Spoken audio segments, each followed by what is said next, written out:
आज मी आता निगोल police station Baramati तालुक्यात आलो आहे. API साहेब मागवणे साहेब होते बघा.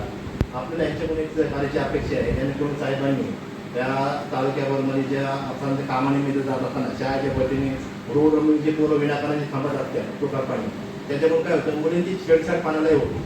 तो छेडछाड पाना कमी झाला पाहिजे. तुम्ही कामानिमित्त रात्री 2 मिनिटं थांबायचं काय थांबला बाबा तू तिथून निघून जा. आणि काही वेळेस असं बी घटना घडली की पालक लोक मुलीला सोडल्यानंतर ते तिथंच उभा राहतात विनाकारण गर्दी करतात.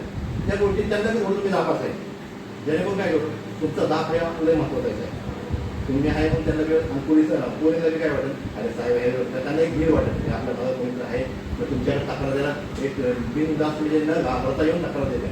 बऱ्याच वेळ असं होतं की आम्ही पोलीस स्टेशनला जायचं आणि आम्हाला भीती वाटते असा काही प्रश्न निर्माण होतो असं मला आढळले शाळेमध्ये. त्यामुळे माझी एक तुम्हाला विनंती राष्ट्रीय मानव अधिकाराच्या महाराष्ट्र मी उपाध्यक्ष महाराष्ट्राचा की आपण ह्याच्यामध्ये शाळेच्या बाजून समजा एखाद्या वेळेस जात असतं 1-2 मिनिटं थांबायचं पोरं थांबलेली देतील तर त्यांना 2 शब्द हटवायचे. तर काय म्हणलं तुमचं काय काम आहे.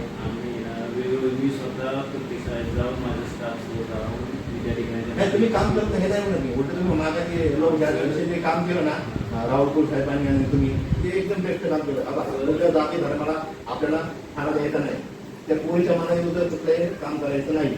आपल्याला स्वतंत्र राहण्याची मोबा दिली आहे राज्यघटनेमध्ये बोलण्याचं सुद्धा जेवढे स्वातंत्र्य दिलं आहे त्याचा अर्थ असा नाही की तुम्ही काय लागतात घ्यायचं बरोबर ना. त्यासाठी आज तुम्ही बसलेले आता उल्लेखन कुठं होणं ह्याच्या आपल्याला माझ्याकडून एक अपेक्षा येईल तुम्ही ह्याच्यावर लक्ष घाला. काम संदर्भित होतो आमचे निर्णय प्रत्येक शाळेत जाऊन मुलांना दूध बॅट सर्व शिक्षण देत असतात. आमची बाकीच्या मुला वेळोवेळी पेटोटिंग करून शाळेच्या बाजू कोण असेल त्यावेळेस त्यांच्या कायदेशीर कारवाई आम्ही वेळोवेळी केलेली आहे. असं जावं घेऊन काय नाही.